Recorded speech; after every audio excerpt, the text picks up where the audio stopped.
Hello everybody and welcome back to another of my character concept Let's Plays featuring Araelas, the Druid Archer. Okay, so last time we cleared out the dark intent from this area of the forest for this here Spriggan here, who we're saying is kind of the aspect of the forest. A sort of personification of the energy from the forest that we've been interacting with since episode 1 in whatever small way. So yeah, we have returned successful and we're going to see what she has to say. Araelas feels a beaming warmth coming from the creature.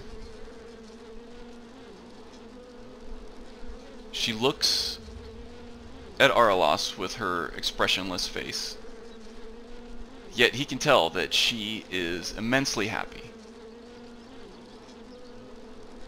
and is emitting endless amounts of gratitude and happiness and love. And Araelas is eagerly soaking it up. Araelas says the task is done, quite proud of himself, and happy that he could help this benevolent being. The Spriggan responds to Araelas, "Indeed you have. You've done a great job and a great service to the forest. We are infinitely grateful for what you've done. Your job is not done, but you've undoubtedly made a world of difference. For without stomping out the darkness in its beginnings, as you have done, this place could have been corrupted beyond all recognition." So Araelas is quite happy to hear this, much like a child who is eager to please a parent would be once they get praise for a job well done. At this point, the Spriggan says, "But gratitude is not enough. To reward you, you will find some, shall we say, less conflicted of your brethren in my den. They had some useful items on them that you may like to have. But also, beyond the material, next time you feel that you need an ally, you will have aid not only from the beast without, but also from the beast within." Now Araelas has no idea what this means. He has no doubt that this is probably the more valuable reward that he'd gotten besides the material. But he's also confident that the meaning of this will present itself clearly, in fact, when it needs to. So he's not going to get hung up on it, but he is definitely looking forward to learning what all that meant. Now with this, his business with the Spriggan is concluded. He feels a sense of release from duty, so to speak, with this forest creature. But he also knows that this isn't going to be the last of their interactions together. In fact, he knows that this is just the start of a very long and close relationship with the forest and these aspects of it. So he doesn't feel sad that he's about to leave. In fact, he just looks forward to the next encounter.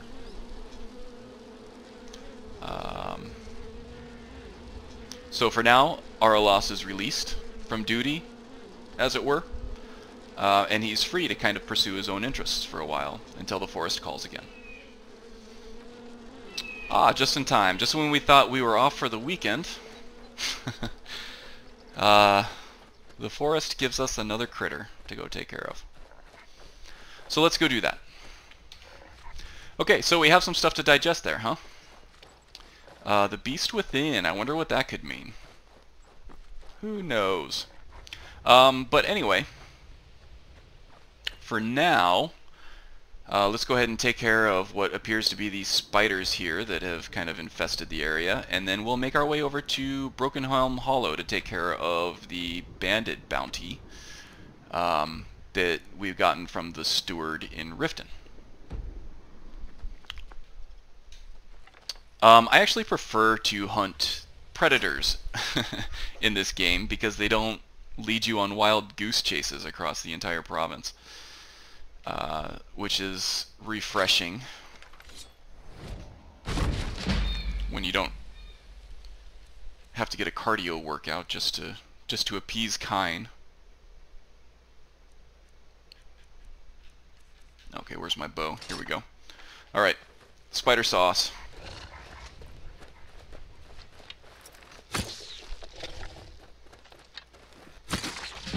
Can't catch me, I'm the gingerbread man. Alright. Ah, another one. Spiders don't always fight in teams, but they often do. Oh.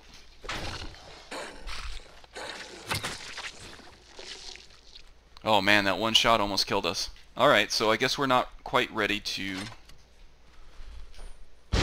kick it up to master yet.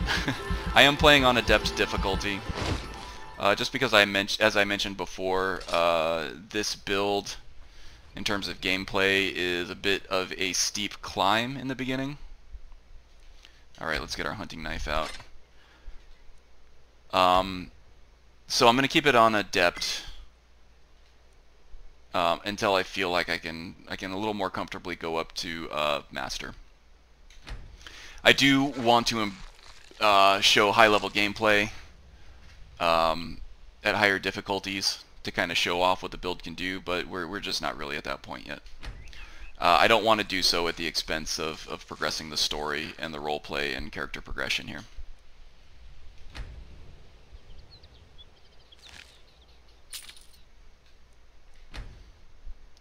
There's not a whole lot of useful stuff that we can get out of these spiders, as we talked about at Red Belly Mine at Short Stone. So we're mostly going to be concentrating on getting venom from these guys. The meat is almost completely useless. I don't think there's a recipe to make anything too edible out of it without plant-based ingredients to help dress it up. So we'll skip the spider meals here, I guess. Can I get an arrow back? No, but he did have an amethyst for some reason. Great. Oops, didn't mean to do that. I meant to dispose. Okay, what time we got? 3:45. We might end up setting up camp on the way to Broken Helm Hollow, and we're going completely the wrong way. I'll keep recording on our way over here, but I may go ahead and cut the video now that I have the capability of editing my footage, which is oh so nice. I might go ahead and cut from here to Broken Helm Hollow. And we're back. Indeed, nothing interesting happened on the way here. We did make it right outside Broken Helm Hollow here. It did get pretty late though, 9:34 p.m., so I think we're gonna set up camp and maybe do a level up. On the way I did stop by Riften.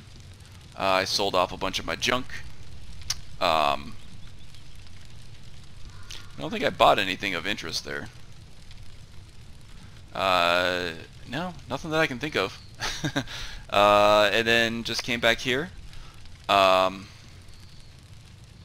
set up camp, and I think we're getting ready to level up. And we'll take on the bandits in the morning once we can, maybe we can draw some strength from the sunlight in the forest when it's at its liveliest. Okay, let's have a seat. And take a look at our perk selection here, huh? Let's see, I think the last time we leveled up health, so we would have done 3 in stamina, which would have taken us to level 4. We would have done health, which would have taken us to level 5, and then magicka, which takes us to level 6. So we're back to stamina for another 3.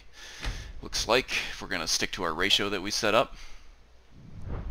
Let's see here. I think we're good with the steel smithing for a while. Let's see what we have in archery. Actually, I might want to start investing a little bit into light armor so that we can get some experience in this skill. There's a lot of stuff in light armor that I really like for this build. Not so much the sprinting stuff, but the stamina regeneration and the evasiveness. Like a jump in any one direction gives you some invincibility for about a second. Sprinting is always good. Faster movement speed is amazing. Yeah, and then the stamina regeneration, since stamina is so important for this character. So I might go ahead and level up in that. Let's see what else we have here. We have archery that we can invest in. We're all the way up to level 30, so what can we get? Steady hand will give us a zoom function. We're not quite close to Hunter's Discipline there. Long shot we're not really going to do because we're not a long-ranged archer. Pinning shot would be nice, crippling shot would be nice, but we're not quite there yet. We still got a few more level ups there, and we're really close to leveling up again. So, yeah, we're gonna skip archery for now. Sneak could work. We could get a little boost to our sneak attack damage. That would have helped in the Boulder Fall Cave where we killed the Necromancer for the Spriggan. If you remember, I think it was the Apprentice Necromancer. Took a sneak attack, didn't die right away.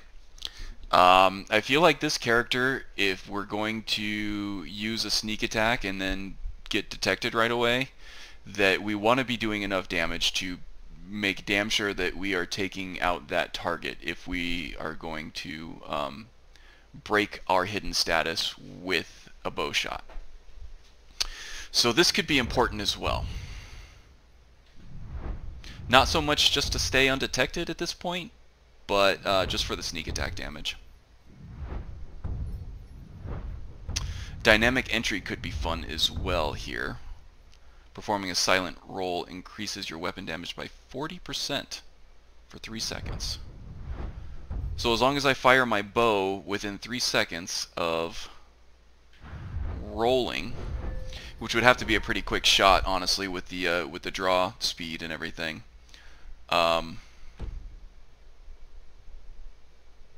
We could conceivably get a lot of damage out of that. But yeah, I think we're just going to go ahead and go for the light armor. I think that's going to make the most difference, especially after that one spider bite almost killed us. I think having a little extra armor will help survivability a lot. Oh shush. Is the moon out? I'm sure it is somewhere. Let's see here. Yeah, just about time for bed. We can get 8 hours of sleep. Oh yeah, I also crafted the Ranger hood that I like so much. There is quite a bit of clipping through the pauldrons there on the leather armor, which I'm not too happy about, but the vast majority of the time I'm going to look at him from this angle, and it's less noticeable because it's all the same color. I might consider crafting the cuirass that goes with this, just because it's gonna have less clipping on it, obviously, and it might look a little better. But we'll see. I'll take a look at that at some point in the future. What else? Oh yeah, the material rewards that I got from the Spriggan's Den. What were they? Some arrows. There was a skill book, an archery skill book, Father of the Nibbin, which I haven't read yet, so let's go ahead and do that, and that should level us up. I'm not going to put you through me reading that. We also got a two-handed skill book. We'll go ahead and read it, but it'll help level progress, but we're not going to use two-handed skill. And I think that's capped at 25 anyway, so we're not going to get much more help from our level progress from that.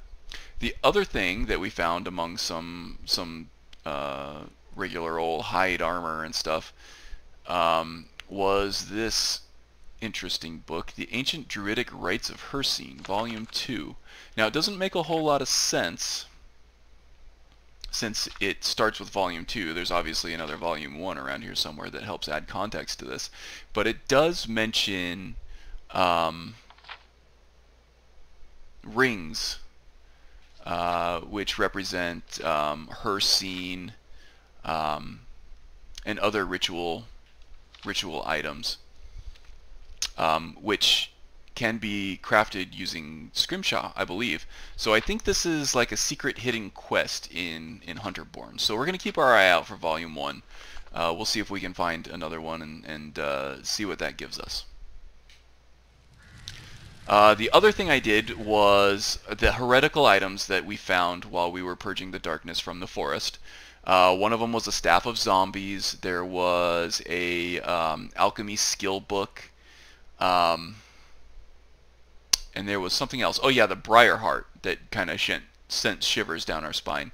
I used the cache marker from Hunterborn to create a Hunter's Cache in the den of the Spriggan, and I just put the stuff in that cache.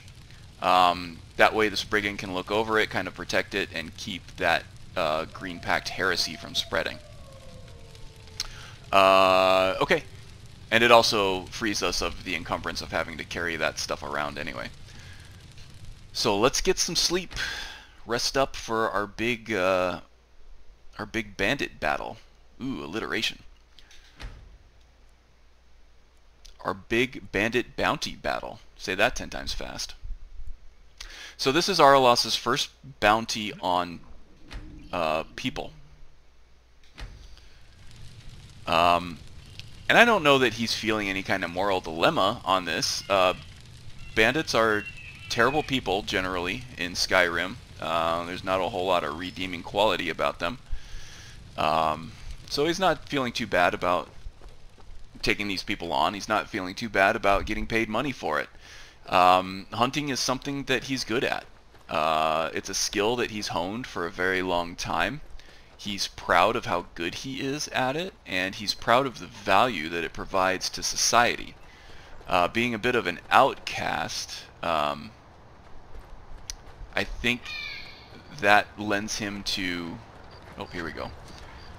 Let's get some armor. In fact, better than armor, let's unleash this beast within, huh? This is what was gifted to us from the Spriggan as the less tangible, less explicit reward for cleansing the forest. Here we go. There's pepper in us. Took him out. Where's the other one? There we go. Yeah. Come at me, bro. Delicious. Moonlight Tales allows you to become a werewolf without joining the companions. It also allows you to do certain things such as looting while you're in werewolf form, which is great.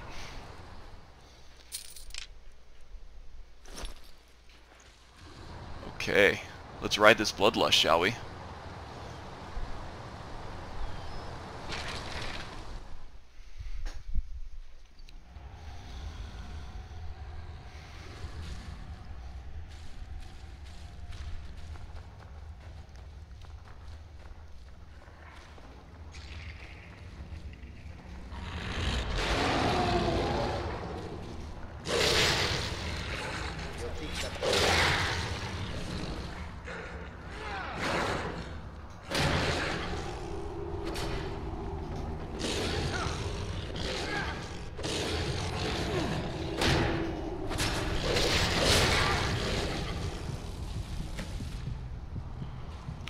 Okay.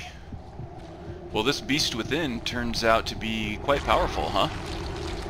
We went toe-to-toe with the bandit chief there, even though we couldn't see what we were doing. It's too bad that you can't actually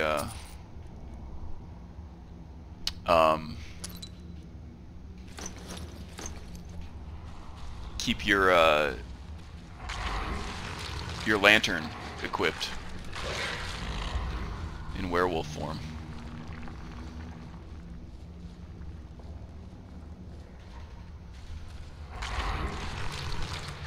Okay, and we got a perk available too. Magic Axe, that looks valuable. Those tend to be valuable for their weight as well. Everything else we can let go, I think. There we go. And let's see what kind of perks we can get here. Well, I guess there's only the one. 75% more damage and 75% or 75 points of bonus health and stamina in beast form. Feeding heals 30% total health. Yep, we'll use all of that. Alright.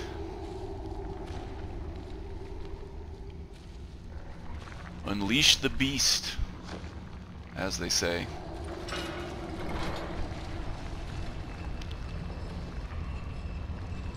Is there anybody else in here? No, but they were definitely doing some evil deeds, that's for sure. Alright, let's head back outside. I feel like he's getting a little claustrophobic in beast form since he tends to be a little bigger, and he's restless, so...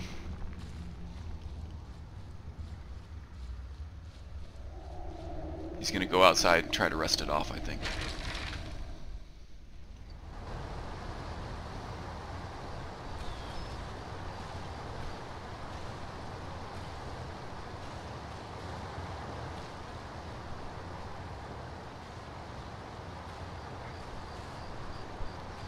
Okay, let's try this. I think we got a Kodak moment in the making here.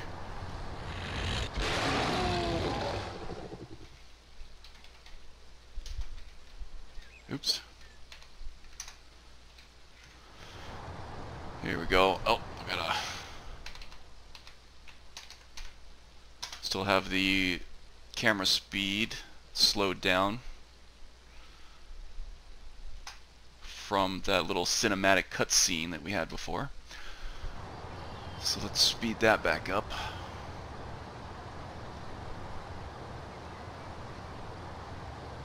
It's a pretty cool skin, I think.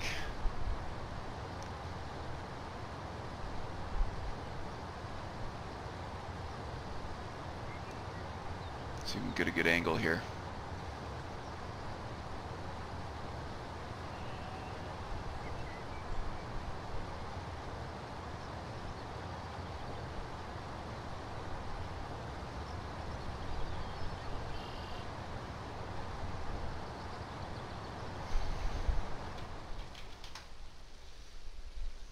Here we go.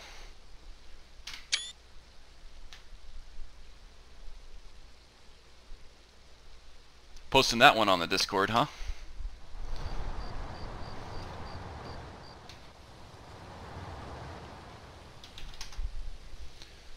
Go. Toggle free camera, and we're back at it. Yeah, it's a pretty cool skin. I like the little raccoon tail. This is the Bosmer variant. Provided with Moonlight Tails, the texture replacer for the werewolf form. Moonlight Tails is amazing if you're going to play a werewolf character. I highly recommend it. Download it, it's worth it. It adds a lot to werewolf gameplay and visuals, actually. So yeah, Araelas is a werewolf, which kind of goes with the whole Druid theme of being able to shapeshift into different animals. Obviously there's not a whole lot of different options that he has as far as transforming into other animals, but this is at least one of them. I don't think you can be a werebear and a werewolf at the same time, but werewolf is good enough, I think. And I was actually very pleased to find out during playtesting that your animal companion from your Beast Tongue ability actually still stays with you in beast form. That's pretty cool. I like how they're compatible. Okay, so we completed a bounty. I think that the gift from the Spriggan, the werewolf form, is a little more controllable than the werewolf form that you would get from Hercene and the Companions questline.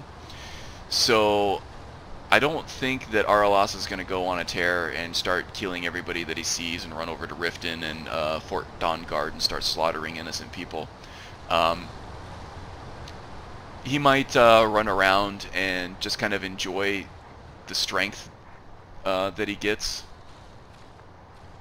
from this form, and kind of just experience life as a different creature. But yeah, the Bloodlust is not something that's going to be completely uncontrollable to him. All right. Valuable reward indeed for cleansing that area of the forest. So yeah, that gives us a little extra something to play with, both in gameplay and in story. So I'm looking forward to seeing how that pans out. Yeah, so next on the agenda is just running back to Riften, turning in our bounty. So let's go do that. So returning to the steward to turn in our bounty.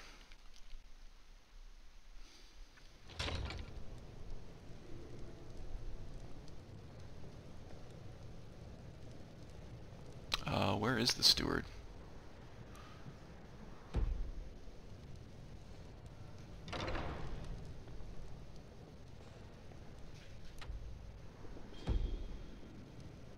All the way back up in here, huh? Oh boy. Alright, hopefully they'll let us out here. We're in here.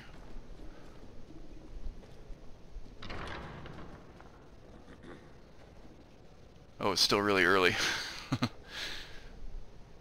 Alright, slacker, wake up. Welcome to Mistvale Keep. I'm Jarl Layla's steward, Anuriel. Great. Hey, I took out the bandit leader.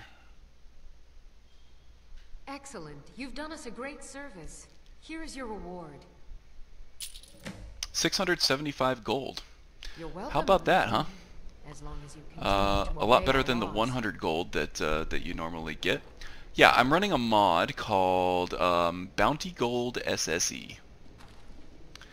And that provides an MCM menu that allows you to customize your bounties. So right now I'm running for bandit bounties. I am running a base of 500 gold plus something like 25 or 50. Well, let's take a look.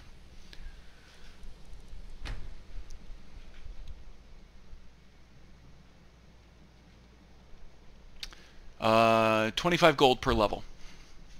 So being level 7 gives me what, 175 extra gold per bandit bounty. That allows you to scale with your own level as you get more valuable loot and take on harder enemies. Your bounty that you get for completing those and killing those as they get harder increases as well. The bounty hunter aspect is something that I did want to explore with this build as well, and that really enhances it, in my opinion. Now, also, I think it's probably worth discussing how Araelas feels about completing his first bounty on a human target. I think he feels pretty good. The target was much more of a challenge than regular animals are, which he enjoys a little bit more. He's able to hone his skills a little better against these, and it kind of gives him the opportunity to get familiar with these powers that the forest is giving to him. So that's probably something that Araelas will look forward to exploring more of in the future as well. Okay, so I think that's going to about do it for this episode. let's see what we have going forward. I think maybe Araelas is going to be getting some signals from Autumn Shade Clearing and the Spriggan there. I think she might have some more work for us. Some more cleansing work, if you will. So I am looking forward to that, especially now that we have some more tools at our disposal. Although we used our beast form for the day, so I don't think you'll be seeing any more werewolf transformations. Yeah, that power went away. So we're gonna have to do whatever we're gonna do on our own, I believe. Well, with the help of our faithful companion there behind us, of course. I can't forget about him. Yeah, so I think that does it for now, and I will see you next time. Until then, take care. Bye.